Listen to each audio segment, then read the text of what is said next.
السلام عليكم. ايه الماتش ده يا جدعان؟ ايه الماتش الحلو قوي ده؟ ماتش جامد جدا بين البنك الاهلي وبيراميدز. ماتش فعلا من فتره كبيره قوي ما شفناهوش في الكره المصريه. بيدينا امل، بيدينا احساس ان احنا ممكن يبقى عندنا كوره، ان احنا ممكن يبقى عندنا دوري. تحيه لمجلس اداره بيراميدز وتحيه لمجلس اداره البنك الاهلي على الماتش الجميل ده. الاهلي خد الدوري، مبروك والف مبروك. قلتها لك امبارح وهقولها لك النهارده وبعد كده هقولها لك تاني. يا باشا النادي الاهلي لما بيركب ما بينزلش. يا لعيبه بيراميدز ما تزعلوش، هو الدوري المصري كده كله يعيش الوهم وفي الاخر الاهلي ياخد الدوري. طبعا الناس بتزعل من الكلام ده بس دي الحقيقه.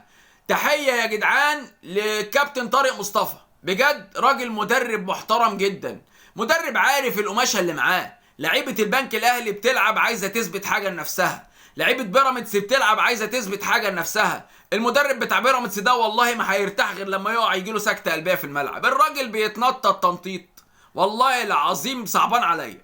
المهم شفنا كلنا ماتش بيراميدز والبنك الاهلي، وهارد لك لبيراميدز ومبروك للبنك الاهلي.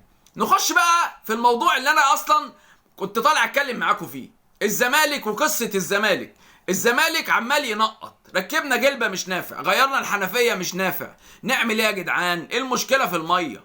ايه اللعيبه بتاعت نادي الزمالك مش قادره او مش على قد نادي الزمالك؟ جمهور نادي الزمالك بالملايين وبيحب الكيان وهيفضل ورا الكيان، هيشجعه مهما كان كسبان او خسران. ماشي، كل الكلام ده جميل وقلناه قبل كده وهنفضل نقوله، بس يا اخوانا لعيبه نادي الزمالك مش قد نادي الزمالك.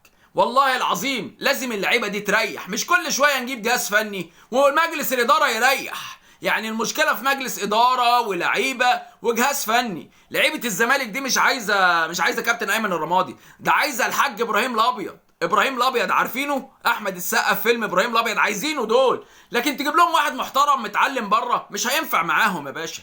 يا باشا مش هينفع معاهم. الزمالك هيفضل ينقط كده لحد اما الجمهور كله يجيله نقطه. حرام يعني اللي بيحصل ده.